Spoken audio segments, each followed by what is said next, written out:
Hi everyone, this is Michael Toa. Today I want to bring a little bit of sunshine into my kitchen and yours by sharing one of my favorite recipes, that is lemon and ricotta loaf cake.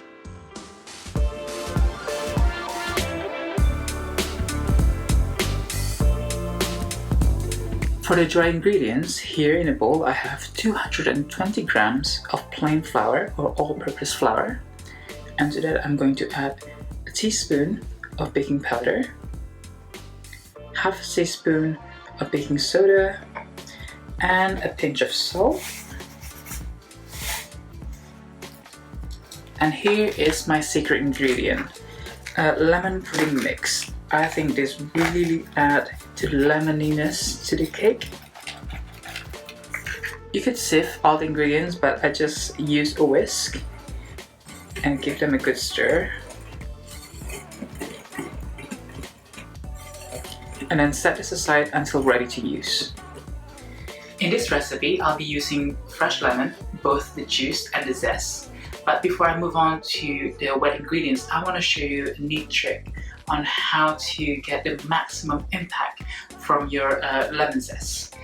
In this bowl of freestanding mixer, I have 225 grams, 8 ounces of white sugar. You don't have to use a freestanding mixer. This cake can easily be done with just a regular bowl and mix it with a wooden spoon, but I'm feeling lazy this morning, so I am using a freestanding mixer. Add to the sugar zested lemon,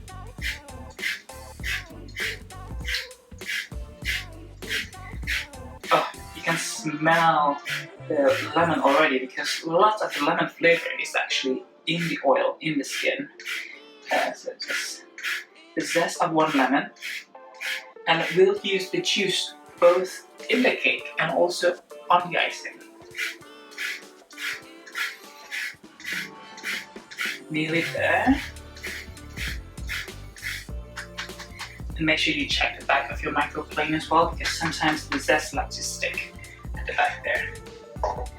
Now, with your clean hands, rub the sugar with the lemon zest. And this way you are bruising the lemon zest, and you really impart all the oil into the sugar. And this is a trick I learned from my former chef, Chef Melissa. So if you're watching this, thank you. And I do this to not just for lemon zest, so any recipes that uses citrus zest. I like to do this, so to orange or lime, grapefruit. So, and it's great filling actually. And now you can really smell the lemon. It's such a wonderful smell. Almost done. And for this, the recipe inspiration for this cake is from a trip to New York, I think about a couple of years ago. I went there and I had a similar lemon cake for every single day for breakfast. And when I got home, I just had to recreate it. It was so fluffy and soft, and I think I cracked the code with this cake. Another special element in the cake that I love is I use ricotta cheese, and I think it gives such wonderful crumbs. It's the same principle when you're making loaf cake and you're using Greek yogurt or buttermilk. It really gives tender crumbs. So yeah, if you don't have ricotta, you can definitely use buttermilk or Greek yogurt. Okay, now this is good. And now we can move on to the rest of the wet ingredients. So now to the sugar and lemon zest. Add 3 large eggs, 120 grams of vegetable oil or any flavorless oil, same amount, 120 ml of lemon juice,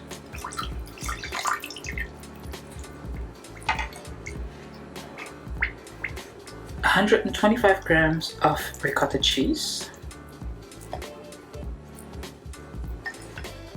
and a teaspoon of vanilla. and then just mix with a paddle attachment until smooth.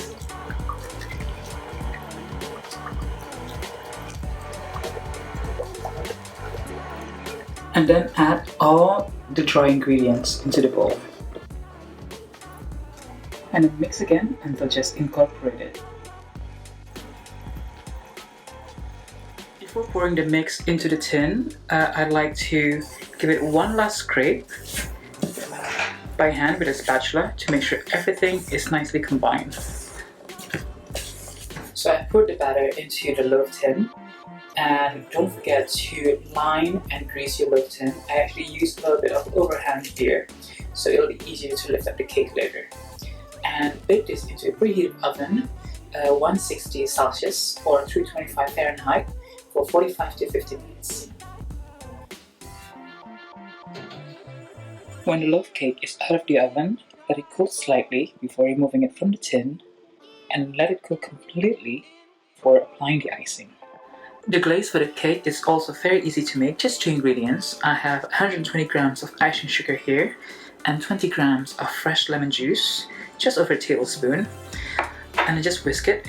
And if you happen to have some around, and if you want to spike the glaze, you could use limoncello. That will be really good. That's Italian lemon liqueur. That will be fantastic as well. I've done that before. And then just whisk it until it's smooth.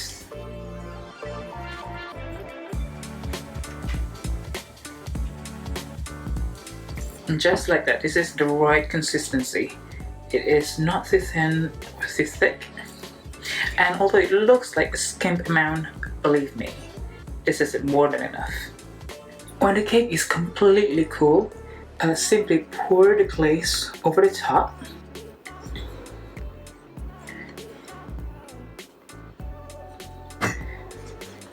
And then using the back of a spoon or an offset spatula, you can use it to distribute the glaze evenly over the top.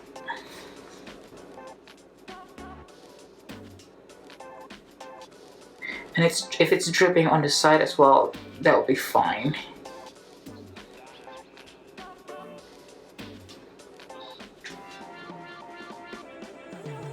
And then let the glaze set for a few minutes before you cut and serve the cake.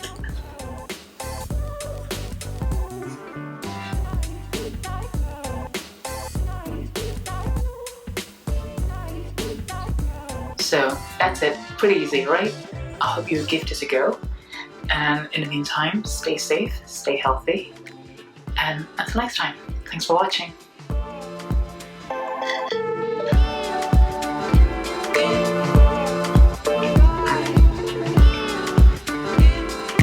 Yeah.